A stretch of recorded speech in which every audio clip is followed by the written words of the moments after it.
Good morning, my name is Josh from Cyclones Oz, and today another detailed forecast update coming your way. We're going to recap on some showers and storms in the northeast of New South Wales and the southeast of Queensland. We'll talk about some showers and storms expected up in far north Queensland, some showers and storms also possible across the Northern Territory and Western Australia, and a potential thunderstorm outbreak and a series of cold fronts expected to impact New South Wales, Victoria and Tasmania. All of that plus more coming up in today's weather forecast. If you are brand new to the channel, please consider subscribing. Your support is greatly appreciated. I'm going to start things off right now over in the northeast of New South Wales and the southeast of Queensland with the glorious radar imagery you can see over the past 12 hours. A cold front low pressure system moving through, just creeping up the coast now, and that's bringing some showers and the isolated storm here and there up and towards the northeast of New South Wales and into the southeast of Queensland, including the Gold Coast and inland towards the Scenic Rim. A few more millimetres of rainfall are expected around there, sort of around the Gold Coast Airport down towards Cape Byron and whatnot. The rainfall should be clearing out by later today, but you can see there have been some good accumulations over the past 24 hours, or you can't see on this map here, but just outside of the Barrington Tops, Carriers Peak had 75 millimetres in the past 24 hours. So that's just outside of Newcastle down here, and that's from consistent shower activity yesterday evening. So some decent falls have been reported here and there, and cumulative rainfall totals from this event have kind of stacked up to about 75 to 90 millimetres for some of these locations. So all in all, a pretty good run of rainfall into the northeast of New South Wales and the southeast of Queensland, much needed as well, might I add. Now just taking a look at the forecast here, you can see showers and storms are expected to persist for the remainder of the morning, but they will be clearing out by this afternoon, especially into the early evening hours. There still will be some showers and storms and potentially some gusty winds along the Sunshine Coast later on tonight. You can see you up here at Double Island Point outside of Noosa, 50km/h winds gusting to 75. It's going to be quite windy up there, and for much of the Sunshine Coast, even down towards the New South Wales coastline throughout the course of today, with fresh southerly winds in the wake of this low pressure system moving through. However, in terms of rainfall, there's really not an awful lot now on the forecast. The showers will persist on the coastal areas until at least Saturday or tomorrow lunchtime, but you can see here on the rainfall forecast there's really not an awful lot expected in the 10 days, at least not on this forecast model here. You can see the ECMWF calling for a couple of millimetres here and there, the chance of a thunderstorm at some point next week, but really nothing in the way of significant rainfall accumulations. So it looks like we're moving into another dry period for Queensland especially, and parts of New South Wales. But if you were to take a look, and I'm going to spoil the later parts of this video, the Axis G3 calling for a bit of rainfall in the central parts of New South Wales. We're going to break this down in greater detail later on in the forecast, so we'll get to that in just a few minutes. Now, while we're on the topic of Queensland, we're going to slide up into far north Queensland and give a bit of a forecast up there. There is a couple of days of dry weather coming, at least for the next sort of 36 hours or so. There will still be some showers persisting throughout tomorrow morning, and you can also see some showers are expected to linger for much of far north Queensland over the coming couple of days, but it looks like there is going to be a few days of relatively dry weather before next week the rainfall does just pipe up again slightly from Monday night through Tuesday and into Wednesday. You'll be seeing 25 millimetres Monday, Tuesday and Wednesday, one on top of the other, and that rainfall, as you know, does start to stack up in far north Queensland. And the reason I'm giving far north Queensland such a piece of the pie in terms of how much airtime they get in these video updates is because when you talk about rainfall accumulations where you're sort of talking about 25 millimetres or 20 millimetres a day, I mean, you can see Sunday 20 millimetres outside of Innisfail, Monday more rainfall is expected, and then on top of that Tuesday expecting a further 20 millimetres or so.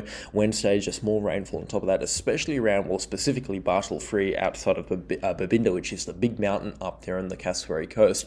When you talk about this kind of rainfall, when it does start to stack on, it really does create some problems up in Queensland's far north in terms of flooding. And I use the drought monitoring map all the time here. I mean, you can see soil moisture values up in Queensland's far north. They have dropped off just a little bit, but you can still see values up towards 100% up here. Now, this is quite concerning because it means that any further rainfall just becomes runoff. Now, 20 millimetres isn't a concern. That just goes straight into the rivers and might add 0.1 metres to the river heights. And especially when you're talking about these rivers having a minor flood level of 10 metres or so, 20 millimetres of rainfall is negligible. It's what's going to be coming in the next couple of months. I mean, we're moving into mid-September now. It's early November when we start to see the really big rainfall accumulations start to pile up. But trust me, with how this year has gone, that will be upon us very, very shortly. When we start talking talking about 500 millimeters in a week occurring up in far north Queensland, that's when this kind of rainfall does start to present some problems, the 20 millimeters a day for the months before it. So I'm not talking about nothing, and I know that far north Queensland, the wettest place in Australia, and in fact by some measurement some of the wettest places in the world.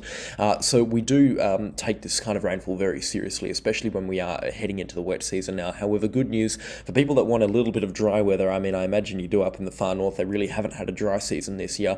Thursday, Friday, Saturday and Sunday next week looking a lot drier. Looks like a return to some cool, calm, drier conditions up there with a little bit less humidity as well. So look forward to that. Temperatures look like they're going to be a little bit more in the milder sections as well, as opposed to high 20s. They're going to be more sort of mid 20s, but once you get inland, it will start to warm up again a little bit. And I reckon that there'll be a return to the weather later on in September and early into October.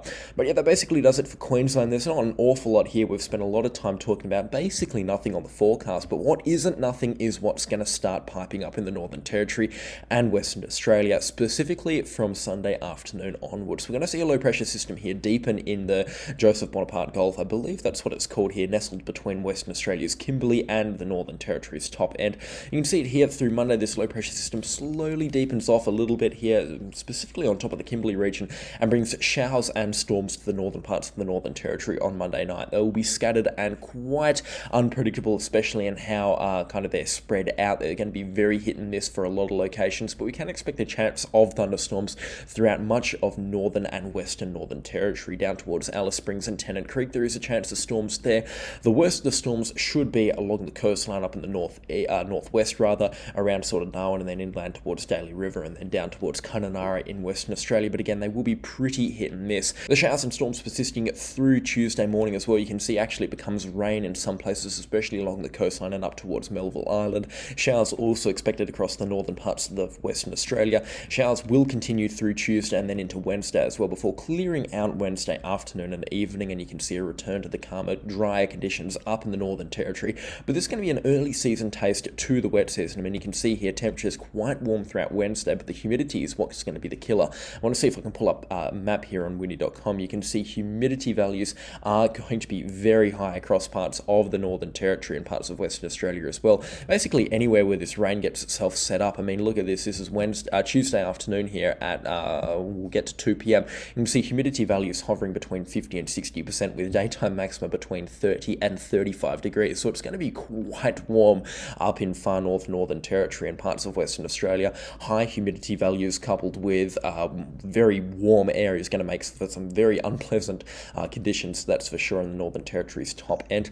In terms of rainfall accumulations from this weather event here, from Sunday afternoon through to Thursday morning, which is when the majority of this rainfall is going to be falling over that 72-hour period, we're going to be seeing rainfall accumulations very high, might I add, for September of around 50 millimeters or so. Up into Port Melville Island, a pretty consistent 30 to 50 millimeters as well expected there. Darwin expecting a healthy 10 millimeters or so, and I reckon Darwin will pick up 10 millimeters most likely Tuesday afternoon. Some good rainfall also possible out towards Jabiru as well, up towards 20 millimeters there. But once you get inland, the rainfall becomes very hit and miss, with it most likely being a miss for a lot of locations here.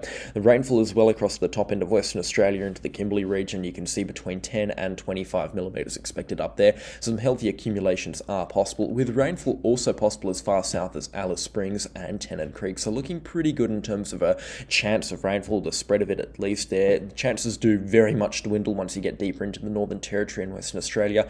Now, the forecast has changed a lot over the last couple of days, but it seems like there's a bit more congruency between the forecast compared to what it was yesterday. So I'm going to say that this is most likely how the rainfall is going to be panning out right now.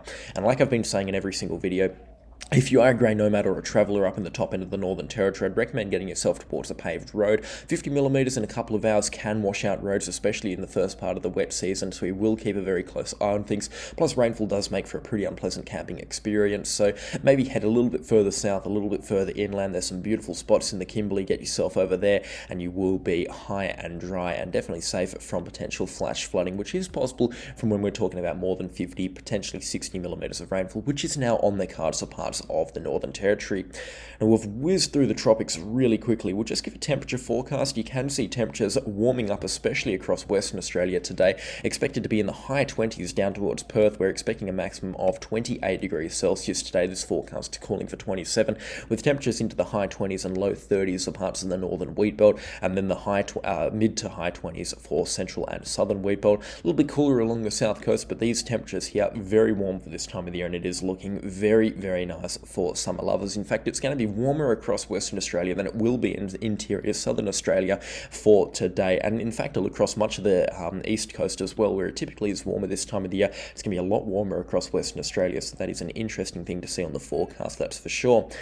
Now, unfortunately, we do still have to talk about winter weather. I thought we were done with it, but we do have a week of winter weather coming in for Tasmania, Victoria, and New South Wales. But don't be fooled if you are interested in thunderstorms. This does tie in, so make sure you do stick around for this part of the forecast as well. Take a look at this. We're going to be seeing cold fronts and just southerly flows impacting Tasmania, especially throughout the course of today and into early tomorrow. We're expecting the chance of snow across higher elevations across Tasmania as well throughout the course of early tomorrow morning, and also the chance of snow up and towards the New South Wales and Victoria mountainous regions as well, in fact around Omeo and then towards Thredbo in New South Wales. Temperatures are going to be very cold and prime conditions for some snow tomorrow morning and tomorrow evening. A high pressure ridge will build throughout Saturday and Sunday, and that will bring a return to the cool, calm, dry conditions across much of Victoria and New South Wales. However, Tasmania will still receive rainfall throughout the remainder of this weekend and into early next week, and you can just see these series of cold fronts moving throughout Monday, Tuesday and Wednesday, bringing rainfall and snowfall to much of Tasmania and Victoria. You can see another cold front is expected to move through later on in this later in the week. We'll get to that in just a second, but take a look at how cold temperatures are going to be under the influence of a higher pressure ridge across parts of New South Wales for next Friday. I mean, take a look at this, temperatures down to -2 in Orange. Pretty cold across central parts of Tasmania as well, so we're going to have to keep a very close eye on the frost risk next week or later next week, because it looks like it's going to be building quite substantially.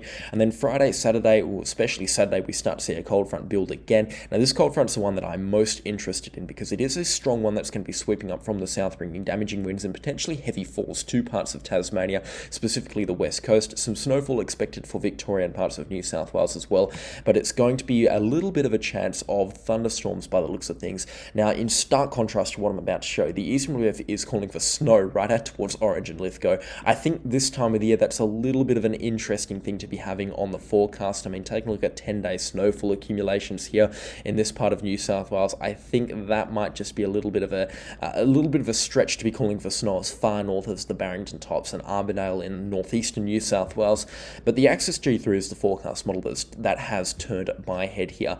A slimmer chance than these winter cold fronts, yes, but take a look at this. We do see a low pressure system in similar fashion to the one that impacts Tasmania. If it does creep further north than expected, it's going to collide with the South Australian or Victorian coastline. Once it gets itself inland, it's going to be dragging in moisture from Queensland and parts of the Northern Territory. Now, this moisture here is going to be bringing warm, moist air into central parts of New South Wales and could promote a thunderstorm outbreak towards the end of September.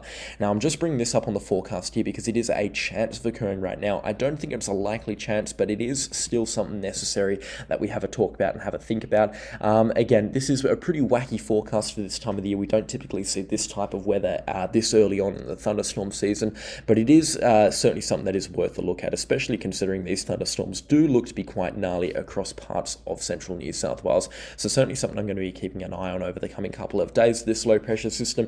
However, I do think the most likely scenario from all of these winter events is that they just behave like winter events and impact Tasmania, Victoria and parts of New South Wales, bring some snow to some higher elevations and some heavy falls to the west coast of Tasmania. But again, we will keep an eye on all possible forecast solutions here, because it looks like there is a chance of the Axis G3 having a right say here. I'm not giving it a high chance, but I will be able to give you an answer tomorrow, definitely by this weekend, that's for sure. But again, we will certainly keep all possibilities and all options open on this forecast. That is all for me today. It's been a shorter video, shorter than most at least. If I have left anything unanswered, then please do let me know in the comment section down below. If thunderstorms and cyclones and tropical weather is your thing, then that's what we're going to be covering for the next, hopefully, 6 to 7 months. So make sure you are subscribed if that is your cup of tea. Thanks so much for watching the video to this point. Your support lately has been greatly appreciated. If you could subscribe, that'd be much appreciated as well. We're trying to hit 20 20,000 by the end of the year. We're only 1,900 off it, so it takes just a few more people to subscribe. That'd be much appreciated. That is all from me today. A special shout out to the channel sponsors. Their names are on screen right now. I could not run this show without them, so again, their support is absolutely amazing. That is all from me today, and I'll catch you all in the next storm. Goodbye.